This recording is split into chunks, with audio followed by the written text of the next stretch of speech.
We're going to take you to Ottawa now. Officials with the Transportation Safety Board are discussing the final report into the downing of Ukraine Airlines Flight Good morning. 752. Thank you for listen. joining us. The Transportation Safety Board of Canada is here today to provide its comments on the final safety investigation report into the downing of Ukrainian International Airlines Flight 752. Our spokespeople are Kathy Fox, TSB Chair, Natasha Van Temsch, Director of Investigations, AIR, who will be our French spokesperson, and Ewan Tasker, Manager of International Operations and Major Investigations, AIR, and TSB's appointed expert to the Iran investigation. Bonjour, merci de vous joindre à nous ce matin. Le Bureau de la sécurité du transport du Canada est ici aujourd'hui pour formuler ses commentaires concernant le rapport final d'enquête sur le vol 752 de Ukraine International. PS 752. Kathy Our Fox, spokespeople présidente are Kathy du... Fox, President of the TSB, Natasha Van Temsch, Director of Airline Investigations, and Ewan Tasker, Operations Manager and designated expert of the TSB in the Iranian investigation. In English, followed by French. We will then be taking questions from the room and via teleconference. Les commentaires seront formulés. Comments will be made first in English and then in French. We will then answer questions asked either in the room or by teleconference. Madam Fox. Good morning. On January 8, 2020, Ukraine International Airlines Flight 752 was shot down shortly after taking off from Tehran's international airport, killing all 176 people on board, including 55 Canadians, 30 permanent residents, and dozens of others with ties to Canada. Within a few short hours following this tragedy, the TSB advised Iran's Aircraft Accident Investigation Board, or AAIB, that we would appoint an expert in accordance with Annex 13 to the Convention on International Civil Aviation, and we accepted Iran's invitation to visit the accident site. From that day forward, we have been fully engaged in doing as much as possible to find out what happened, why it happened, and what needs to change to prevent such a tragedy from happening again. Now, as a matter of practice, the TSB does not comment on reports from other agencies. However, given this unprecedented situation, where the state whose military was implicated in the event led the investigation, and given its impact within Canada, we feel that it is important to publicly convey our independent assessment of the final report. But before I discuss the contents of Iran's final investigation report, I'll speak briefly about the investigation process itself.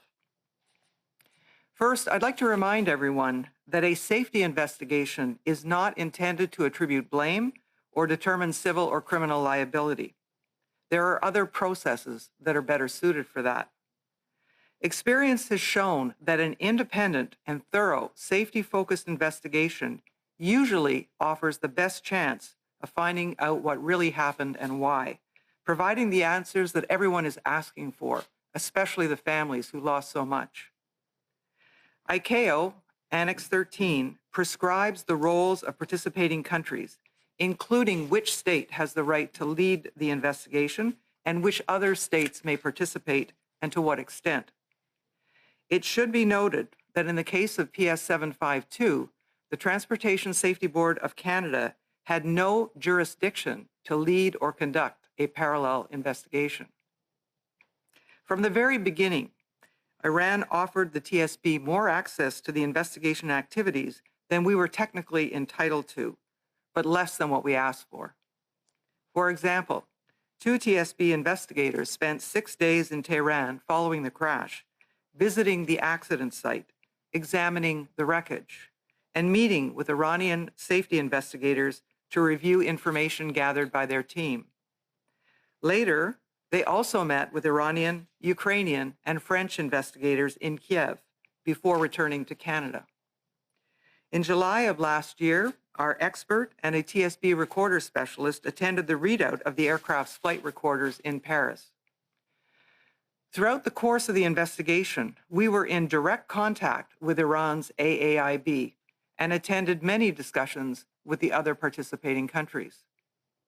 However, in spite of multiple requests, we were never formally accorded the higher status of accredited representative, and hence were not allowed to listen to the cockpit voice recorder or directly access the flight data recordings. At Ukraine's request in early February of this year, we were invited to provide them technical assistance, and Ukraine gave us access to the draft safety report for review and comments, something we would not otherwise have been entitled to.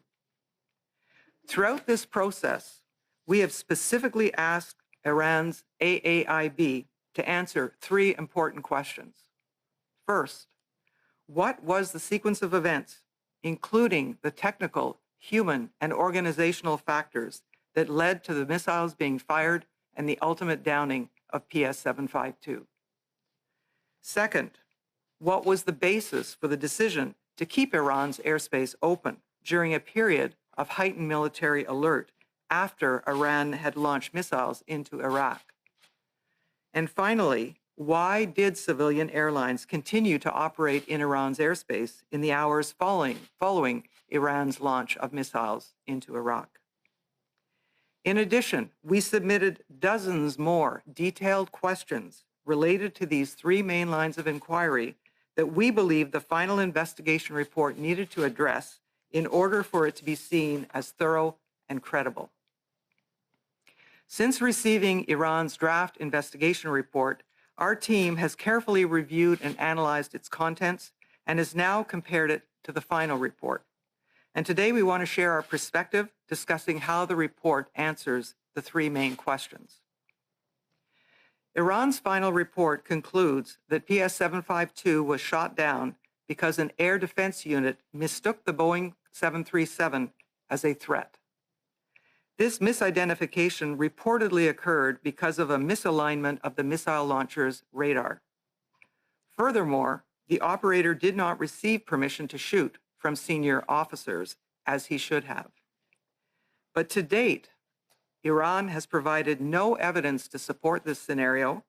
However, it is a plausible explanation of what happened.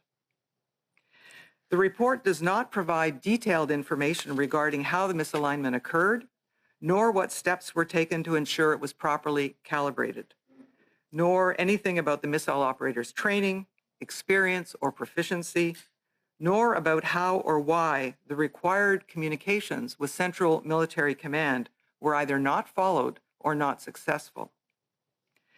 The report frames this action in the context of the heightened military alert, given their expectation of retaliation following Iran's earlier launch of missiles against Iraqi air bases housing U.S. military personnel. But it does not discuss what supervision or oversight was provided of field operations by Iran's military command and control. The AAIB says that military activities fall outside the scope of an Annex 13 investigation. We do not agree.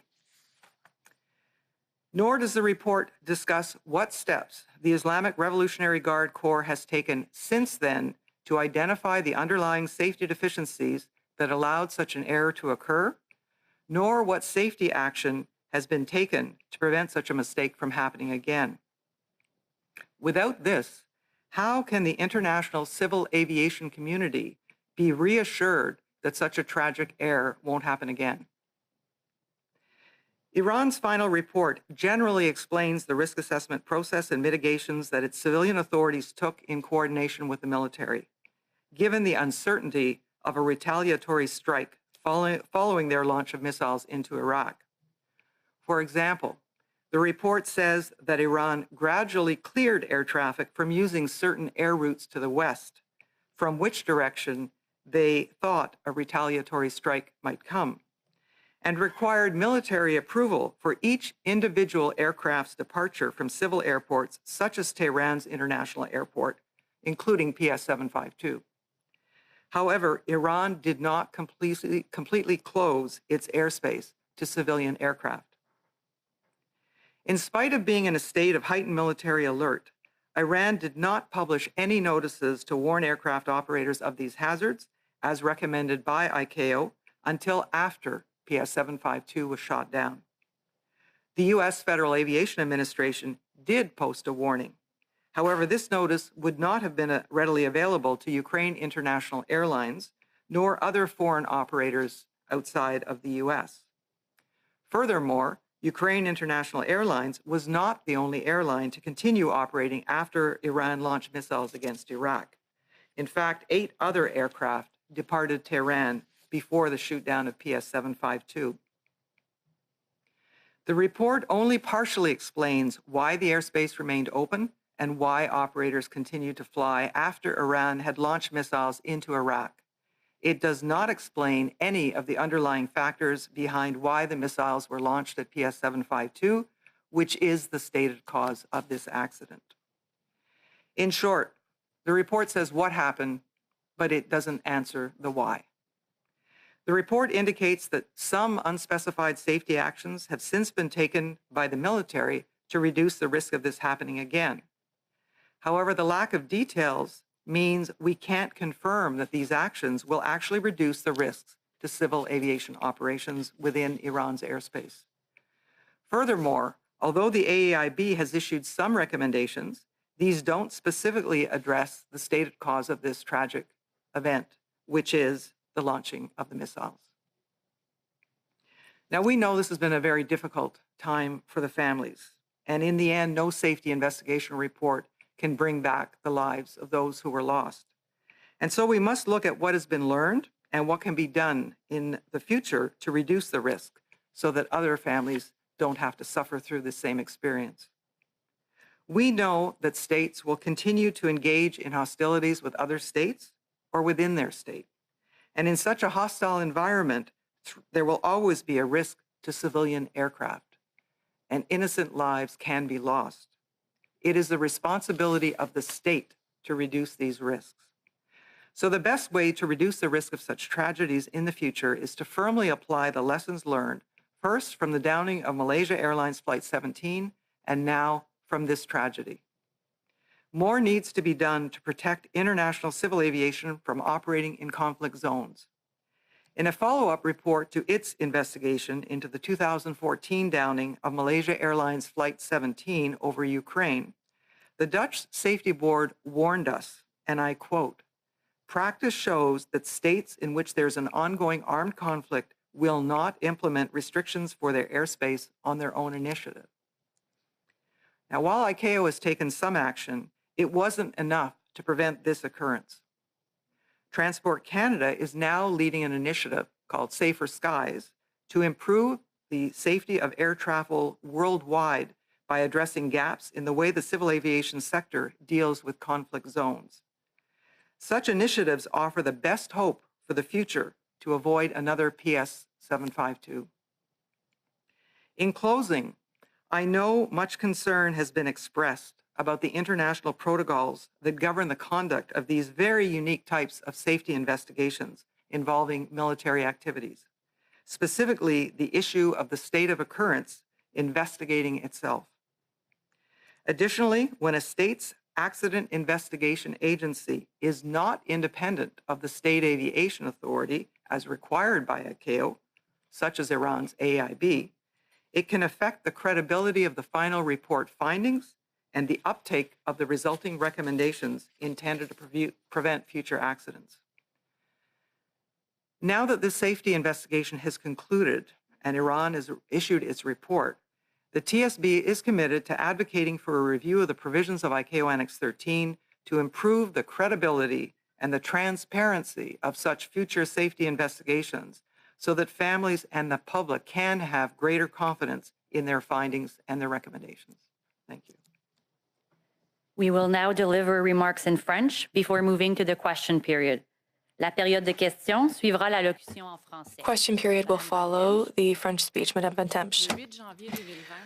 On January 8, 2020, Ukraine International Airlines Flight 752 was shot down shortly after taking off from Tehran's international airport, killing all 176 people on board, including 55 Canadians, 30 permanent residents, and dozens of others with ties to Canada. Within a few short hours following this tragedy, the TSB advised Iran's Aircraft Accident Investigation Board, or the AAIB, that we would appoint an expert in accordance with Annex 13 to the Convention on International Civil Aviation. And we accepted Iran's invitation to visit the accident site. As a matter of practice, the TSB does not comment on reports from other agencies. However, given this unprecedented situation, before I discuss the contents of Iran's final investigation report, I will speak briefly about the investigative process. First, I'd like to remind everyone that a safety investigation is not intended to attribute blame or determine civil or criminal liability. ICAO Annex 13 prescribes the roles of participating countries, including which state has the right to lead the investigation and which other states may participate and to what extent. It should be noted that in the case of PS 752, the Transportation Safety Board had no jurisdiction to lead or conduct a parallel investigation. From the very beginning, we asked the AAIB to answer three important questions. First of all, what was the chronology of events, including the technical, human, and organizational factors that led to the missiles being fired and ultimately the downing of PS 752? Next, what was the basis for the decision to keep Iran's airspace open during a period of heightened military alert after Iran had launched missiles into Iraq? And why did civil airlines continue to operate in Iran's airspace in the hours following Iran's launch of missiles into Iraq? In addition, we submitted dozens of more detailed questions related to these three main lines of inquiry that we believe the final report needed to address in order for it to be seen as thorough and credible.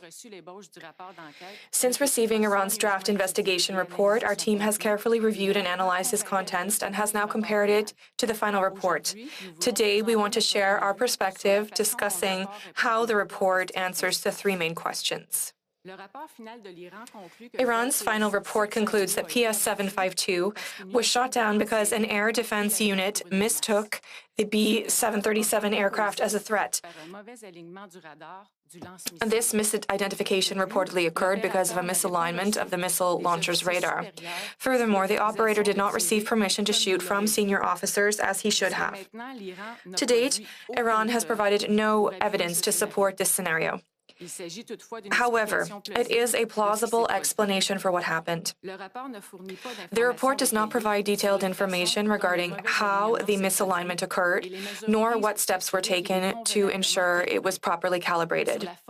The missile operator's training, experience, or proficiency, or about how or why the required communications with Central Command were either not followed or were unsuccessful.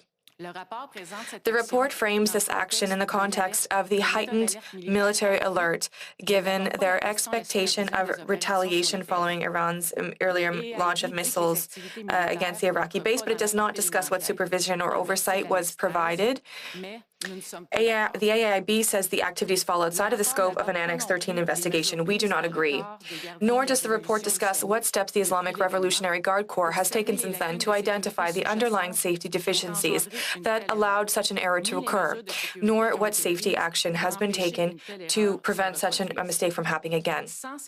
Without this, how can the international civil aviation community be reassured that such a tragic error won't happen again? Iran's final report generally explains the risk assessment process and mitigations that its civilian authorities took in coordination with the military. For example, the report says that Iran gradually cleared air traffic from using certain air routes to the west, from which direction they thought a retaliatory strike might come. However, Iran did not completely close its airspace to civilian aircraft. In spite of being in a state of heightened military alert, Iran did not publish any notices to warn aircraft operators of these hazards, as recommended by ICAO, until after PS 752 was shut down. The U.S. Federal Aviation Administration did post a warning. However, this notice would not have been readily available to Ukraine International Airlines, nor to any other foreign operators outside of the U.S.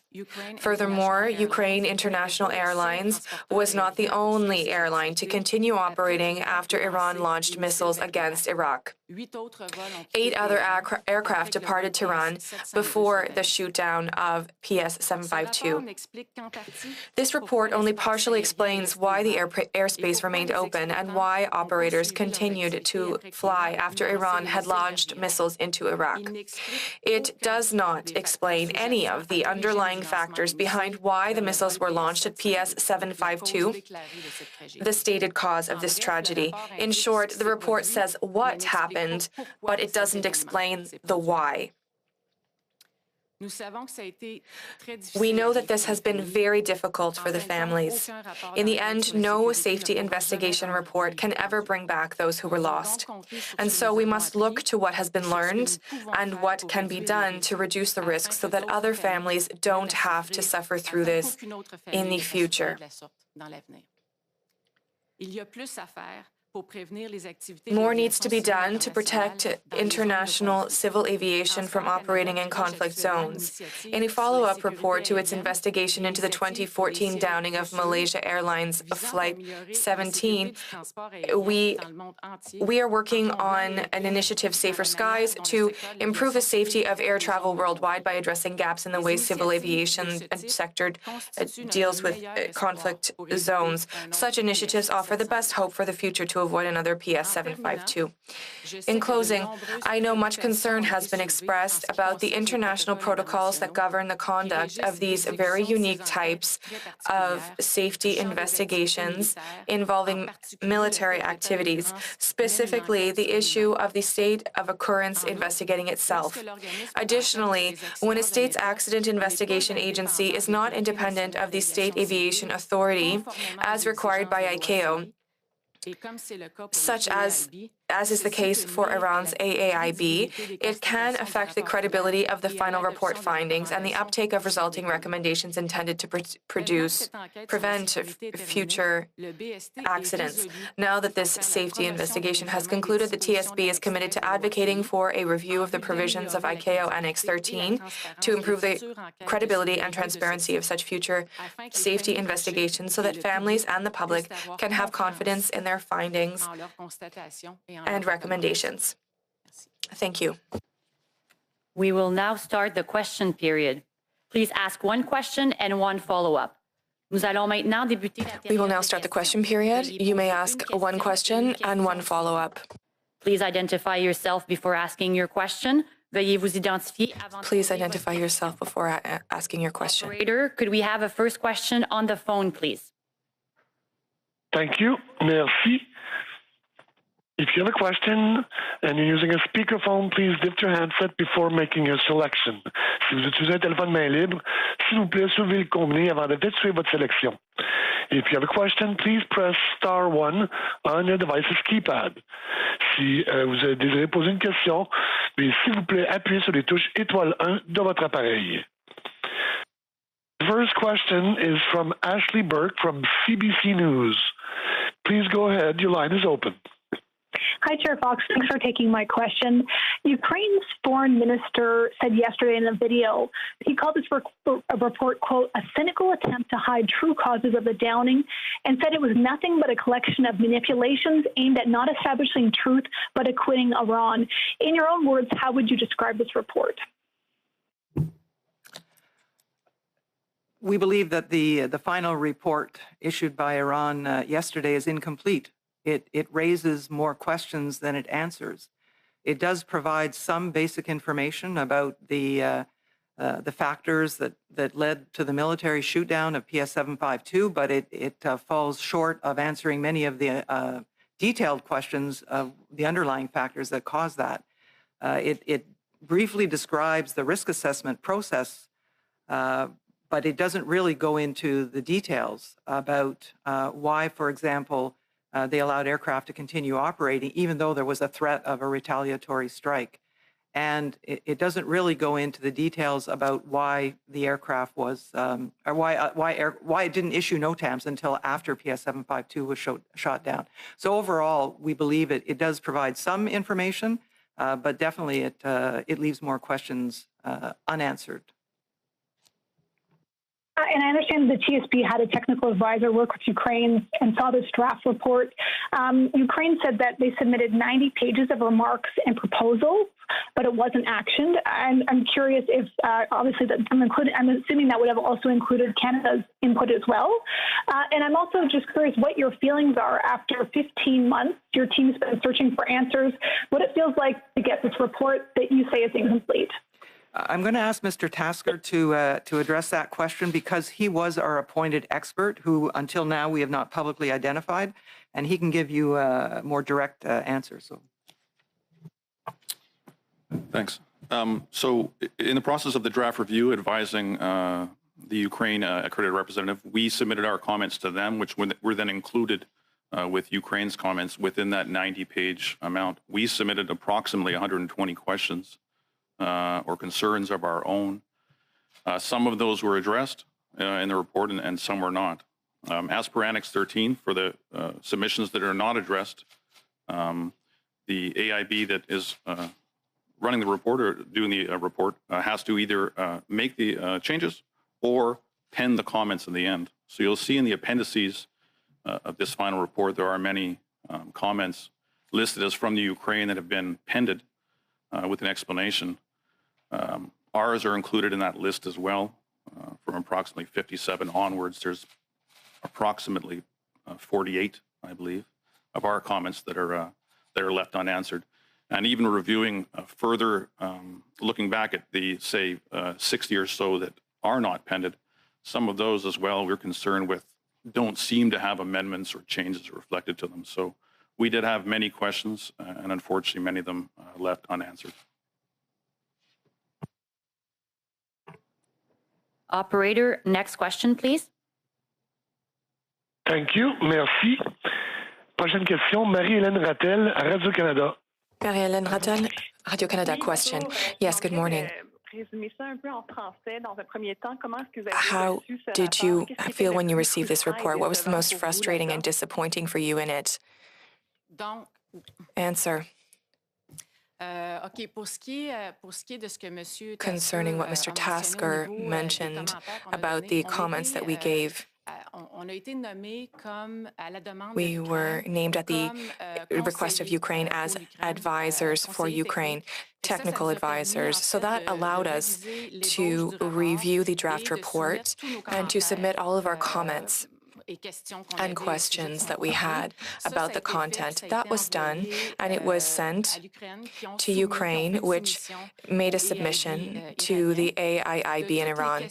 Of all the questions and comments that we submitted, some were addressed, but not most of them of what we requested. And the process, for when that is not done, well, the investigation team or authority must attach an appendix with the comments that were not addressed. And you will see in the final report, that is Annex B, you will see all of the comments that were not addressed in the report.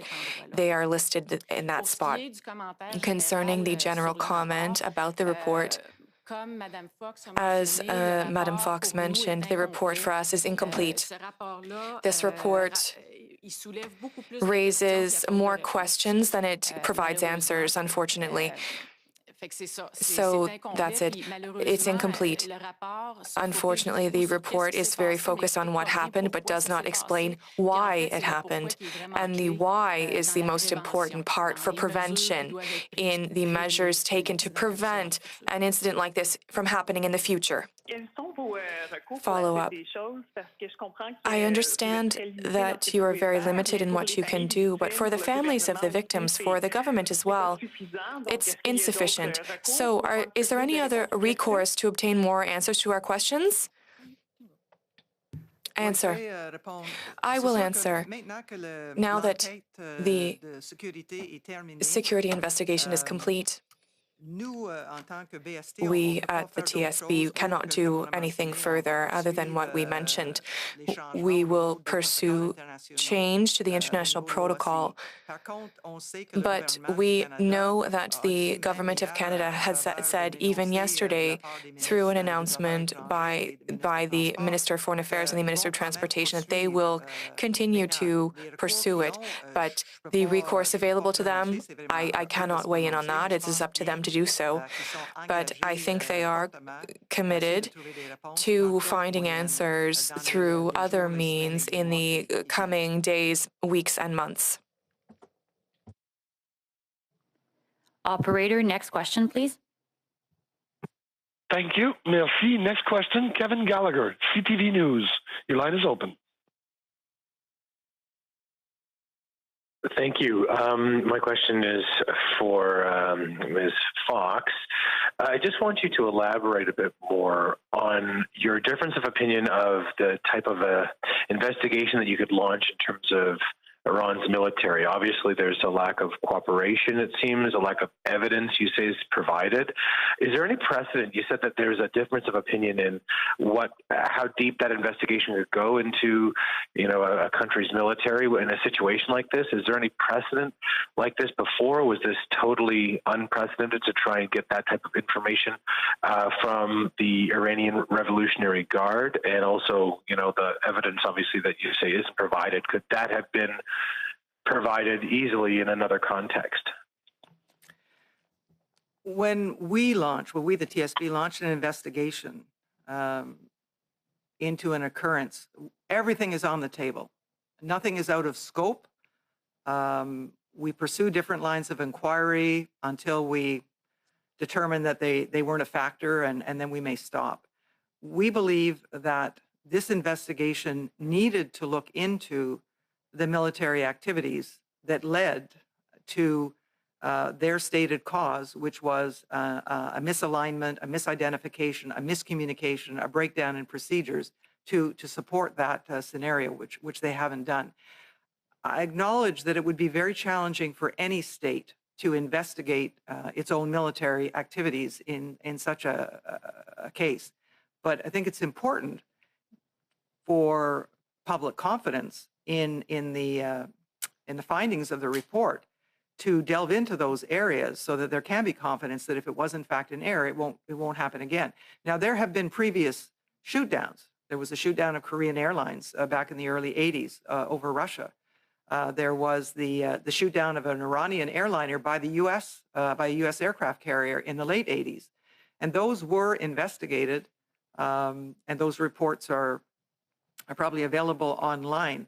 So we don't accept the premise that you can't delve into the military side to identify what happened. And Iran has the best form, we think, would have been through the safety investigation. Now, they haven't done that, so it remains to be seen what other information they will provide in the future, or what other recourses nations have to try and obtain that information, obtain the accountability and the justice that the countries and the families are seeking and deserve. As a follow-up, was there clear evidence from the Iranian military of trying to obfuscate, trying to, shelter investigators from, a certain path of questions or investigations? Was there a clear rejection, for example, of specific documents that TSB investigators felt would have been valuable to the investigation? Well, like Kathy mentioned, when the TSB investigates, everything is on the table. So we will continue going down any road we think may lead to some sort of safety benefit or some lesson learned. In the case of Iran, it was clear early on in this investigation that they didn't intend to go too deep down into the military side of the investigation. And so although I didn't see evidence of obscuration or individual investigators being held back, it's the environment they're operating in. So once they've made that decision to not include the military in the scope, then that becomes a team decision, and then the whole investigating body does not go down there. And so whether you call that obscuration or whether you call that limiting of scope due to their lack of independence is a question. But I saw no direct evidence of any sort of malfeasance or obscuration. We will now take a question in the room. Nous allons maintenant prendre une question. We will now take a question in the room.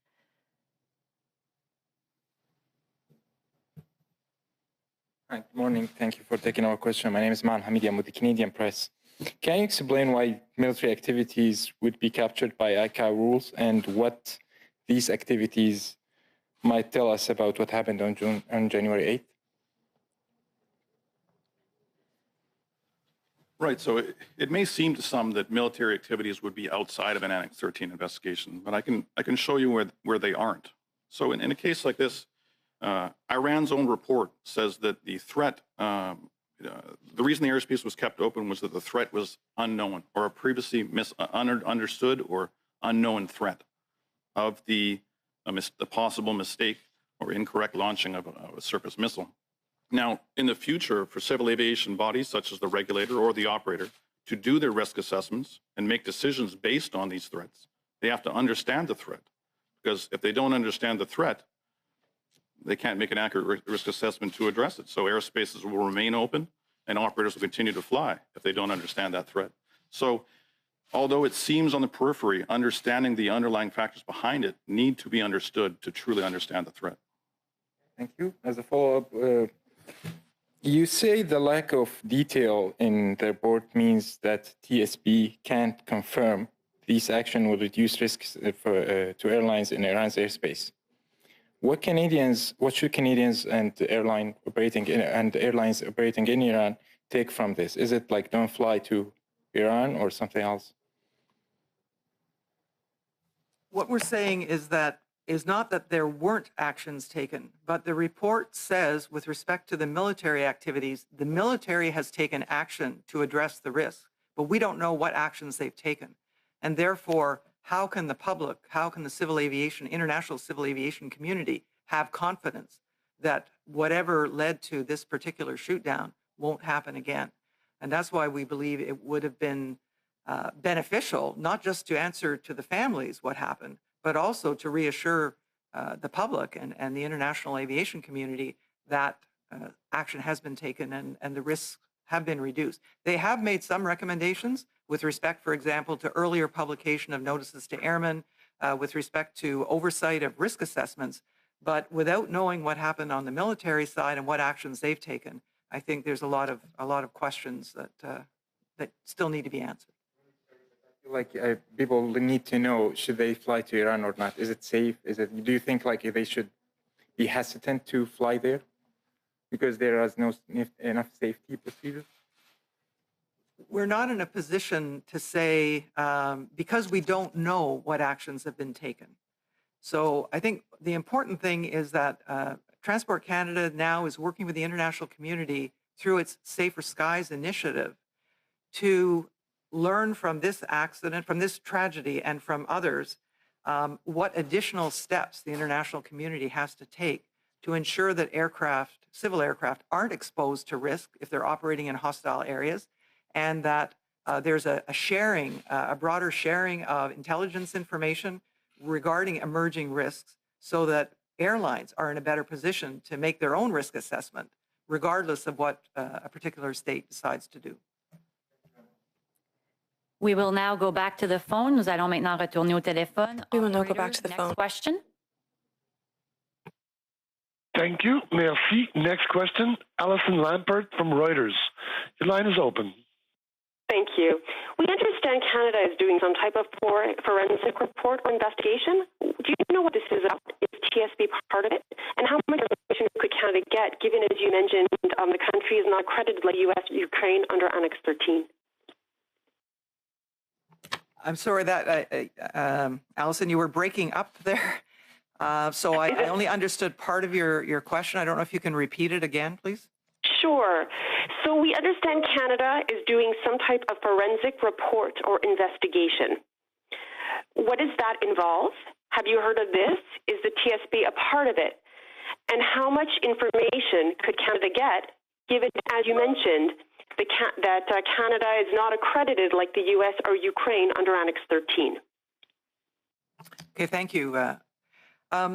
Yes, we're aware that there is a forensic team that is conducting its own investigation. We're not part of that team. In fact, we did not share any information during the ongoing investigation with them or with anybody else because we were restricted from doing so under ICAO Annex 13.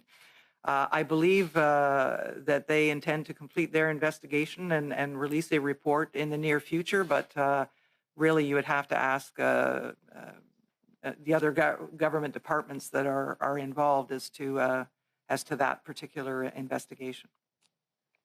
Okay, so just as a follow-up, you talked in your opening remarks about reviewing provisions of ICAO's Annex 13. So would you want the Annex, some of the provisions changed so that countries could not lead investigations if their militaries were involved, sort of like a model like what happened in MH17? Or what would you want to see changed?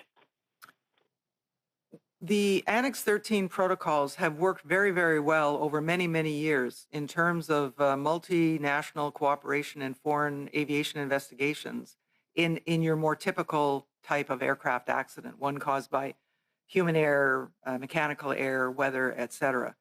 But I think this most recent event and investigation demonstrates that it has limitations. Now, it's very clear under ICAO, under the ICAO Convention, that states have sovereignty over their airspace and over the conduct of investigations.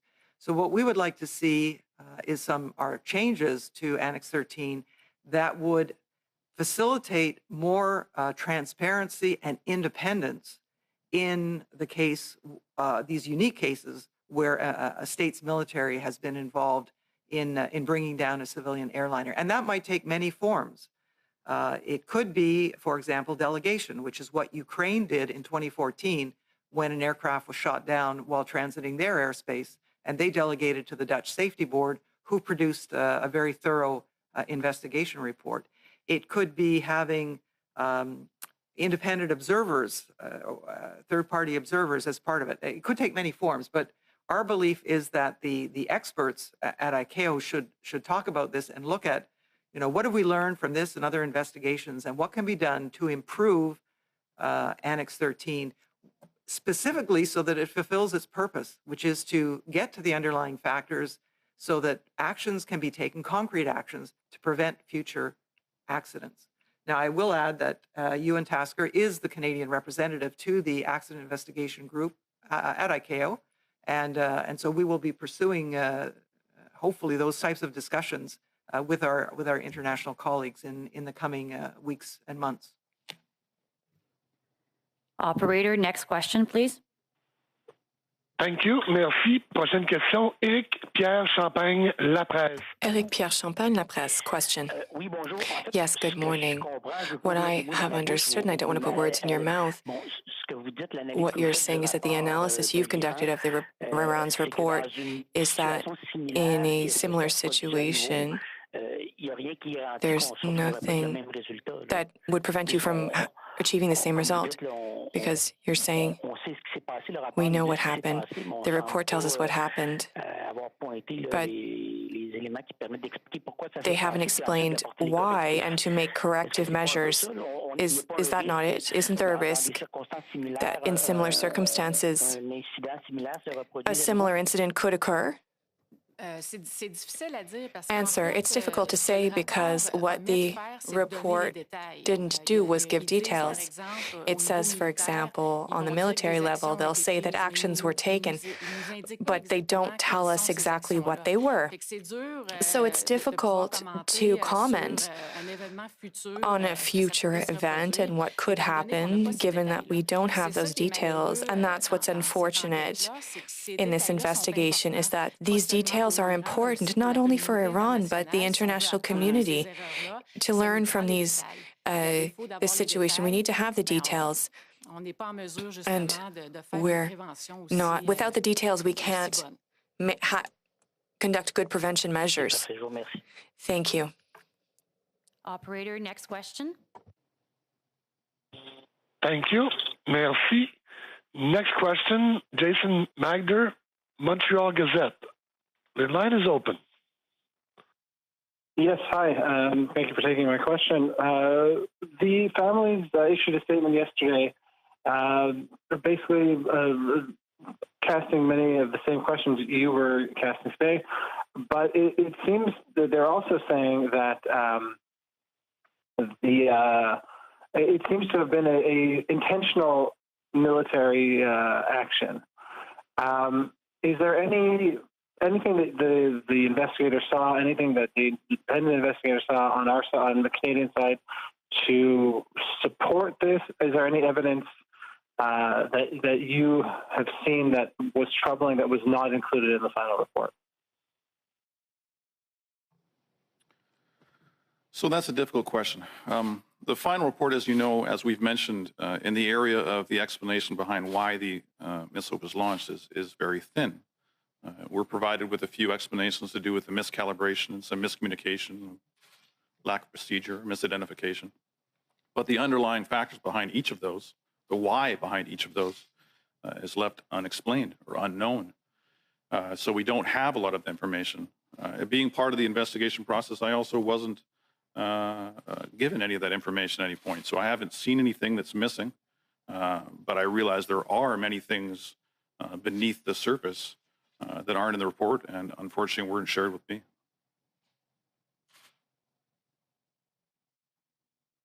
Okay, and the Transportation Safety Board, as well as the families, have been asking for audio, the audio of the cockpit recordings, as well as other pieces of evidence that were not included in the final report. Is there any way to pressure Iran? Are there any avenues that can be taken to get this information after the release, either through the ICAO or through any other international bodies to shed more light on this? At the tail end of that question, your audio died down. Can you perhaps repeat the part after getting access to the cockpit voice recorder? Sorry, is there any way to get to pressure Iran to get access to the voice recording, either through in any international bodies? Essentially, is there any way to? Are there any? What's the next step that can be done once now we've concluded that the report still has many questions that remain? Right. So there are many different rules and restrictions with cockpit voice recorders. Some of those laid out by ICAO Annex 13, and then some different in each country. For example, Canada is very protective of cockpit voice recordings. We will not release them. That may be different in other countries. In the case for us, in this investigation, because we were not accredited representatives, we were not allowed to hear the cockpit voice recording. The other accredited representatives were, unfortunately. Not unfortunately, that's fortunate for them, I should say. It's unfortunate that we did not get to. In terms of next of kin associations or others getting access to that cockpit voice recording in the future, it's a bit out of our scope, or not our scope, but the TSB's or role, I should say, in the sense that we're playing within that safety investigation rules, our own rules, the protection of that CVR and Annex 13. So there's no direct way really for us to push to get to it. Whether there is or not from a judicial perspective or some sort of other perspective, I think is a question better for those organizations. Was that the tail end of the question? I seem to remember something else at the end. Can you remind me? No, that was basically it. Was what the next steps could be to try to pressure for these recordings to be released, essentially.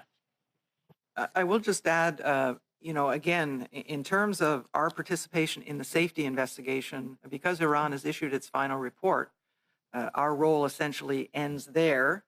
However, we do have, and we will pursue proposed changes to ICAO Annex 13. But again, I think the government of Canada has made it very clear that even if this report has been issued and the safety investigation is concluded, that doesn't end the quest for answers. And in fact, the government has perhaps other options, other recourses that it's considering, but it's really up to those departments to speak to that. We can't speak to that at this time. Thank you. Operator, next question, please. Thank you. Merci. Prochaine question, André Ducharme, TVA Nouvelle. À vous. Question. Yes, good morning. I'd like you to hear you in French on the fact that the investigation is incomplete because they don't talk at all about the role of the Revolutionary Guard. Could you speak to that, please? Answer. The investigation is incomplete because what is written about everything that happened from the moment the missiles were launched, everything that happened in the background of the military, it mentions it, it says what happened, but it does not say, for example, why it happened. And that is why we think the report is incomplete. For example, I'll give you a few examples. We often get the impression that on the military side of things, they can't talk about it, it's secret, but there are some things that even under the auspices of an Annex 13 investigation, we should be able to get those answers. If you look at the operator, what was the training of the missile operator? What were their skills? And then why did communications fail with the superiors of the missile operator? They weren't able to communicate. All of those types of details should be part of the report because that is what will allow us to understand truly what happened and to take the necessary measures in the future so that it never occurs again. Thank you. Follow-up. I'd like to know, you seemed to count on ICAO to ensure that there are better mechanisms in place to avoid keeping airspace open in conflict zones. Can you tell us a bit more about that? Answer. What we're asking from ICAO is, well, in the event of cases like this one, of PS 752, where a aircraft was shot down. There's currently a country that has shot down the aircraft, but then conducted an investigation. It could create a conflict of interest. It is a real conflict of interest, or perceived one as well. It causes problems with the credibility of the investigation. So that is what we need to improve with the ICAO. We have drawn it to their attention because the credibility of the report is important so that people can adopt the messages that come out of their report and adopt the measures so that they prevent this type of accident in the future. So I also thought it concerned the fact that you're keeping airspace open when there were risks because there was a threat of conflict or conflict underway. It had nothing to do with the conflict. Answer.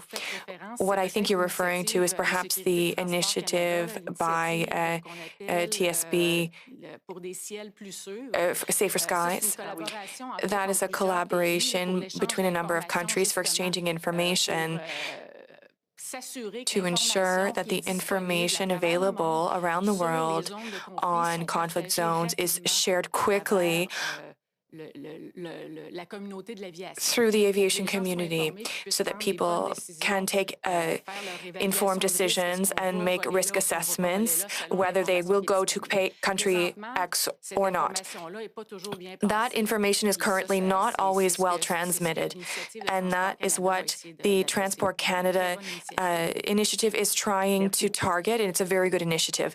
Thank you. Next question on the phone, please. Thank you. Merci. Once again, please press star 1 on the device's keypad if you have a question. N'hésitez pas à faire étoile 1 pour toute question sur votre appareil.